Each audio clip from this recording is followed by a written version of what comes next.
आदेश जनतेचा न्यूज चॅनेलमध्ये आपलं सगळ्यांचं सहर्ष स्वागत. पाहूयात काही ठळक आणि महत्त्वाच्या. कल्याणमध्ये नागरिकांच्या जीवाशी खेळ, गोदामात रेड टाकल्यावर पोलीसही चक्रावले. कल्याणमध्ये बनावट सिमेंट बनवणाऱ्या कारखान्यात पर्दाफाश झालेला आहे. खराब सिमेंटला नामांकित कंपन्यांच्या बॅगमध्ये भरून ते बाजारात विकले जात होते. त्यामुळे बांधकाम क्षेत्रात मोठी फसवणूक होत असून नागरिकांच्या जीवाशी खेळ केला जातो आहे. कल्याणमध्ये बांधकाम व्यवसायात मोठी फसवणूक होत असल्याचा धक्कादायक प्रकार समोर आला आहे. कल्याण पूर्वेकडील लोकराम परिसरात अत्यंत गंभीर आणि नागरिकांच्या जीवाशी खेळ करणारा प्रकार पाहायला मिळतो आहे. या ठिकाणी चक्क नामांकित कंपन्यांचे डुप्लिकेट सिमेंट बनवण्याचा गोरखधंदा एका गोदामात सुरू होता.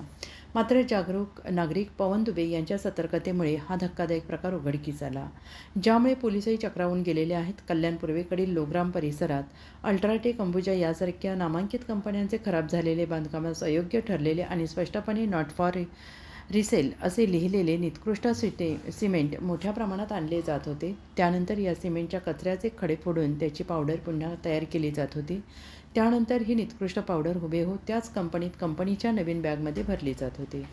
त्यानंतर हे बनावट सिमेंट बाजारात मूळ दरापेक्षा कमी किमतीत दुकानदारांनी विकले जात होते.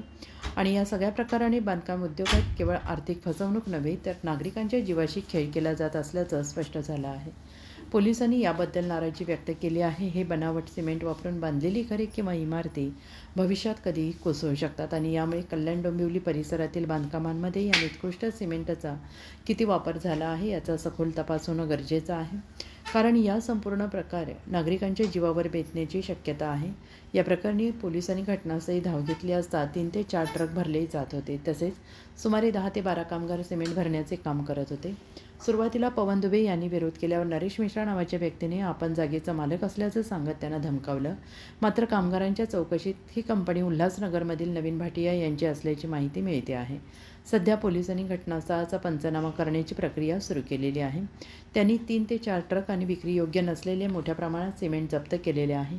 पोलिसांनी दिलेल्या माहितीनुसार गुन्हा दाखल करण्याची प्रक्रिया पूर्ण झाल्यानंतरच या जागेचा खरा मालक कोण आणि हा बनावट सिमेंटचा धंदा कोणाच्या नेतृत्वाखाली सुरू होता याचा शोध घेतला जाईल. या गंभीर फसवणुकीमुळे बांधकाम क्षेत्रातील अनेक मोठी नावे आता पोलिसांच्या रडारवर येण्याची शक्यता. अन्याय, अत्याचार आणि भ्रष्टाचाराविरुद्ध बुलंद आवाज उठवणारे आदेश जनतेचा साप्ताहिक व न्यूज चॅनल. जनतेच्या हक्कासाठी, न्यायासाठी आणि सत्यासाठी आदेश जनतेचा, तुमचं विश्वासाचं न्यूज प्लॅटफॉर्म. खरे आणि निर्भीड वार्तांकन, समाजातील प्रत्येक प्रश्नावर ठाम भूमिका. संपादक बी क्षेत्रीय. पत्ता धनकवडी, पुणे 43. संपर्क 9545155656. आदेश जनतेचा न्यूज चॅनल, कारण सत्य लपून राहत नाही, ते जगासमोर आणलंच पाहिजे.